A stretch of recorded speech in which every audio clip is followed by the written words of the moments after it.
মাজুলীত পুনৰ কোটি টকীয়া প্ৰবঞ্চনাৰ জাল।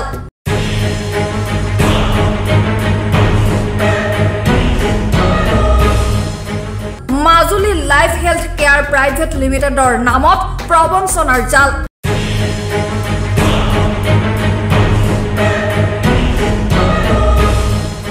কিছুদিনৰ পূৰ্বে আদৰ্শ গাঁও নিধি লিমিটেড নামৰ বিত্তীয় প্ৰতিষ্ঠান খুলি প্ৰবঞ্চনাৰে লাখ লাখ টকা আত্মসাৎ কৰাৰ পাছত এইবাৰ মাজুলীত পুনৰ Majuli life health care private limited নামৰ প্ৰতিষ্ঠান খুলি কোটি টকাৰ প্ৰবঞ্চনাৰ অভিযোগ যোৰহাটৰ পলাশজ্যোতি বৰাৰ বিৰুদ্ধে। এইটো আচলতে বস্তুটো তেওঁলোকৰ এটা প্ৰাইভেট কোম্পানী। তেওঁলোকে আহিছিলে ইয়াত মানে আমাৰ নিবনুৱা যুৱক যুৱতীসকলক তেওঁলোকে এটা সংস্থাপন দি তেওঁলোকে এটা হেল্থৰ ওপৰত এটা প্ৰজেক্ট কৰিম ক'লে আৰু সেইমতে তেওঁলোকে আমাৰ 4খন জিপি 5খন জিপি ল'লে। 5খন জিপি তেওঁলোকে প্ৰত্যেক জিপিৰ পৰা 20 গৰাকীকৈ মানে এটা হেৰি ল'লে, স্বাস্থ্যকৰ্মী তেওঁলোকে নিয়োগ কৰিলে। তেওঁলোকক প্ৰথম অৱস্থাত দায়িত্ব দিলে যে আপোনালোকে গাঁৱে গাঁৱে গৈ এটা ছাৰ্ভে কৰিব লাগে, কিমান মানুহ আছে আৰু তেওঁলোকৰ যিখিনি প্ৰত্যেক মানুহৰ পৰিয়ালত কেনেকুৱা ধৰণৰ বেমাৰ আজাৰ আছে তেনেকুৱা এটা ছাৰ্ভে কৰিব লাগে। মাজুলী শ্ৰীৰাম গাঁও পঞ্চায়তৰ কাৰ্যালয়ৰ কাষতে প্ৰবঞ্চনাৰ জাল পেলোৱা পলাশজ্যোতি বৰাই এটা কাৰ্যালয় স্থাপন কৰি লৈছিল। ইয়াৰ পৰাই মাজুলীৰ নিবনুৱা যুৱক যুৱতী আৰু মহিলাসকলক জালত পেলোৱাৰ ষড়যন্ত্ৰ কৰি লাইভ হেল্থ কেয়াৰ কাৰ্ড দিয়া, ঠিকা দিয়া আৰু সামগ্ৰী যোগান ধৰাৰ নামত সংগ্ৰহ কৰিছিল 5,000 পৰা 7 লাখ টকা পৰ্যন্ত। এই ছাৰ্ভেটো কৰাৰ পিছত তেওঁলোকৰ দায়িত্ব হ'ব যে তেওঁলোকে ECG ধৰক প্ৰেছাৰ চুগাৰ এইখিনি ঘৰে ঘৰে জুকিব আৰু এটা বিনামূলীয়া হ'ব। এই যিখিনি কাম কৰিব এইখিনি আচলতে কোনো স্বাস্থ্যকৰ্মী আণ্ডাৰত প্ৰশিক্ষণপ্ৰাপ্ত মানুহ নে ডাইৰেক্ট এপইণ্টমেণ্ট? স্বাস্থ্যকৰ্মী যিসকলক লৈছে তেওঁলোক ধৰক প্ৰশিক্ষণপ্ৰাপ্ত নহয়, কিন্তু তাৰ ভিতৰত আমাৰ প্ৰশিক্ষণপ্ৰাপ্ত কেইগৰাকীমান স্বাস্থ্যকৰ্মী আছে তেওঁলোকে এইসকলক প্ৰশিক্ষণটো দি দিছে। ধৰক কেনেকৈ ECG কেনেকৈ কৰিব বা প্ৰেছাৰটো কেনেকৈ জুকিব এনেকুৱা ধৰণৰ কৰিব পৰা অভিজ্ঞ কেইগৰাকীমান তাৰ মাজত তেওঁলোকে এই বাকীসকলক ট্ৰেইনিং দিছে। মানুহৰ স্বাস্থ্যৰ লগত আচলতে বেপেৰুৱাভাৱে এটা হেতালি খেলা নাছিলে নে? হয়, নহয় সেইটো আমাৰো এতিয়া অনুভৱ হৈছে। এইটো আচলতে তেওঁলোকে স্বাস্থ্য বস্তুটো তেনেকৈ নহয়, তেনেকৈ কৰিব নালাগে।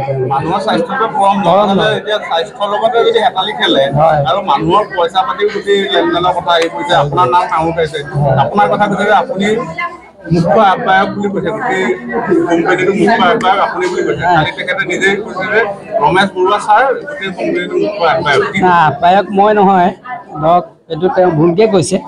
আহ্বায়ক হিচাপে মই নাই, কাৰণ তেওঁলোকে প্ৰথম আহি মোৰ পৰা প্ৰথম তেওঁলোকে বিষয়বস্তুটো অলপ পৰামৰ্শ লৈছে। মই কৈছোঁ ভাল হ'ব এইটো কৰক, এনেকৈ যদি কৰে। এই পইচা পাতি ট্ৰেঞ্জেকশ্যনটো মই সম্পূৰ্ণ অজ্ঞাত, মই নাজানো। তেওঁলোকে যে পইচা তুলিছে কোনোবাই দিছে সেই কথাটো স্বাস্থ্যকৰ্মীয়েও মোক জনোৱা নাই আৰু তেওঁলোকে কোৱা নাই যে এইটো পইচাটো আমি কালেকশ্যন কৰিছোঁ। ৰক্তদান শিবিৰ অনুষ্ঠিত হৈছিলে পঞ্চায়তত। হয়, এই ৰক্তখিনি কোনে লৈ গৈছিলে? ৰক্তটো সেই তেওঁলোকে আমাৰ ইয়াৰ পৰা কালেকশ্যন কৰি তেওঁলোকে এপ'লত সেইটো দিছোঁ কৈছে। এপ'লৰ পৰা তাৰ ৰিজাল্টটো আহিছে। এইটো আমাৰ সন্দেহ যে আপোনালোকে তেজৰ ব্যৱসায়ো কৰিছিলে। নাই, সেইটো ব্যৱসায় নহয়, এইটো ৰিপৰ্ট আহিছে ন প্ৰায়বিলাকৰ তেওঁলোক এপ'লৰ পৰা আপোনাৰ মেছেজ আহি যায় নিজৰ হেৰিয়ালা মোবাইলত, মোবাইল নাম্বাৰটো দিয়া আছে আৰু সেইমতে আপোনাৰ কি হৈছে ৰিপৰ্টটো আহি যায়। ব্লাড ব্যৱসায় হোৱা নাই। এইটো মানে কিমান ইউনিট তেজ মাজুলীৰ পৰা সংগ্ৰহ কৰি নিছিলে? সেইটো একোৱেটো মই আপোনাক ক'ব নোৱাৰিম কিমান, কাৰণ প্ৰত্যেকখন জিপিতে হৈছে আৰু 5খন জিপি। আমাৰ শ্ৰীৰাম আছে, ৰতনপুৰ লুইতপৰীয়া, ৰতনপুৰ মি। অৱশেষত ৰাইজৰ অভিযোগৰ পাছতে আৰক্ষীয়ে আটক কৰে পলাশজ্যোতি বৰাক। বৰ্তমান পলাশজ্যোতি বৰাক মাজুলী জেংৰাইমুখ আৰক্ষীয়ে আটক কৰি সোধা পোছা অব্যাহত ৰাখিছে। আমি মানে নিবনুৱা ল'ৰা মাজুলীত মানে কিবা এটা কাম কৰি ঘৰতে থাকি পেলাই কিবা এটা কৰি খোৱাৰ হেঁপাহ আছিলে, কিন্তু এই সময়তে আমি এই কথাটো গম পাইছিলোঁ অসুমিত্ৰ বুলি এটা মানে কোম্পানীয়ে মানে আমাৰ হেল্থ কেয়াৰ কোম্পানী এটা আহিল মাজুলীলৈ। তাৰপৰা শ্ৰীৰাম পঞ্চায়তত ক্লিনিক খুলিলে। আমি ভাবিছোঁ বিশ্বাসী কিবা এটা ওলাইছে, আমি সোমাওঁ কাম এটা কৰিবৰ কাৰণে। কিন্তু কি হ'ল, মোৰ ঘৰৰ পৰা মোক ফোন কৰি জনালে যে 10,000 টকা দিব লাগিব। 10,000 টকা একে ৰাতিৰ ভিতৰতে মই বিচাৰি মানে দিলোঁ। দিয়াৰ পাছত আমাক ক'লে এপ্ৰিলৰ 1 তাৰিখৰ পৰা আমাৰ চেলাৰী হ'ব, 8,000 টকা পে'মেণ্ট দিব, আমি মানে ট্ৰেইনিং ল'বগৈ লাগে।